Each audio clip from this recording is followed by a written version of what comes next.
Anika, magkapatid tayo. At binilin sa akin ni Mama na hanapin kita kahit anong mangyari. At tignan mo, tadhana na ang gumagawa ng paraan para magkita tayo. Bakit niyo ako pinamigay? Ano? Para magamit niyo yung pera para sa boutique? Ganyan lang ba halaga ako sa inyo? Anika, may sakit ka sa puso ng bata ka. At si Mama wala siyang pera.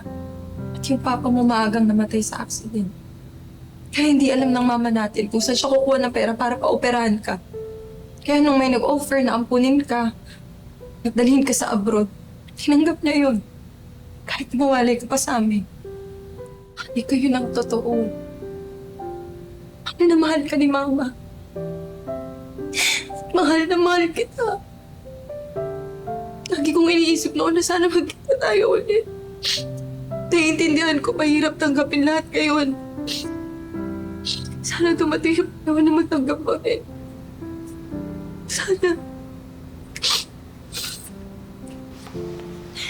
Ito.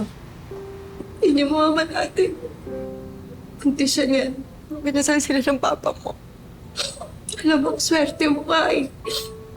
Kasi ako, si Papa hindi wala si Mama na gano'n.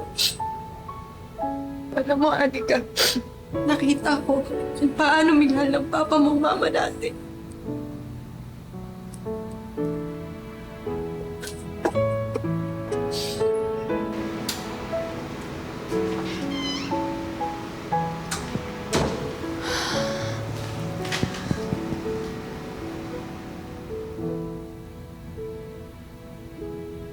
Kumain ka na ba? Don't worry, konti na lang to, patapos na ako. Tapos after this, kain tayo, ha? Uy, ito naman kinakausap ko, hindi sumasagot. Sis, okay ka lang ba?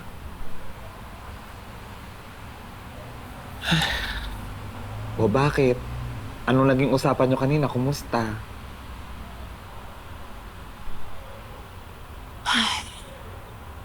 Binilin sa akin ni Mama na hanapin ko yung kapatid ko para makabawi ako sa kanya.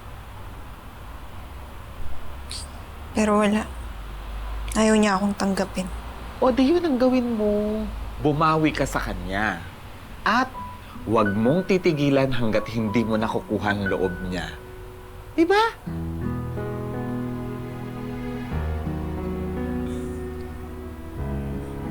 Fairness sa'yo, Malia. Kahit madalas mali-mali ka. Minsan, tumatama ka rin pala. Ito! Minsan na nga lang magdrama yung tao. Naganyan mo pa. Uy, pero seryoso ako doon na.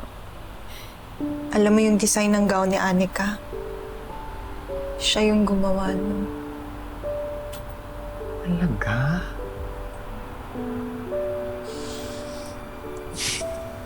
Malia, Kagulat naman to. Ano yun? kunin mo yung milkado. Dali! Oo. Ikaw, ang lakas ng amats mo. Madaling araw na, oh. Matulog ka na nga. Seryoso ako. Sige na, kunin mo na! O sige, sige na. Saglit.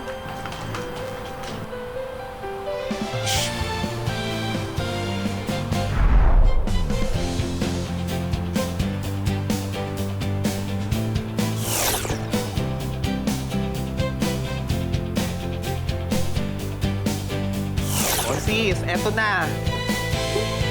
Thank you.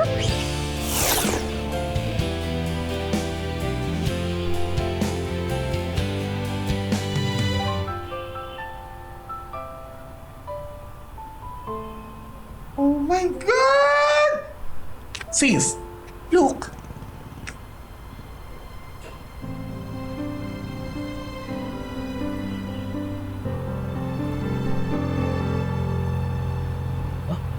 Kapatid kayo ni Anika? Oo, Ruel. Magkapatid kami ni Anika. Mahabang kwento pero saka ko na ididetalye sa'yo.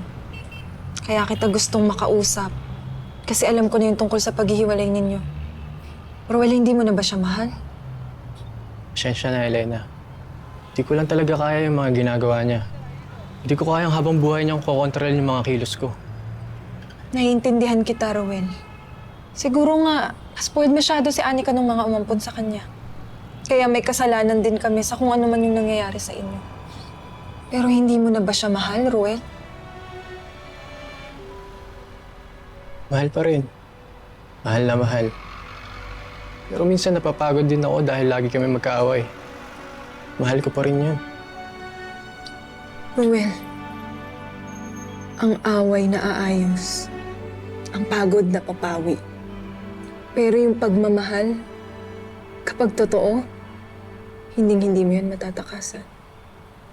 Kung hindi ninyo itutuloy ang kasal at tuluyan kayong maghihiwalay, sa tingin mo ba, hindi mo habang buhay pagsisisihan na iniwan mo yung taong pinakamamahal mo? Robert, pag-isipan mo.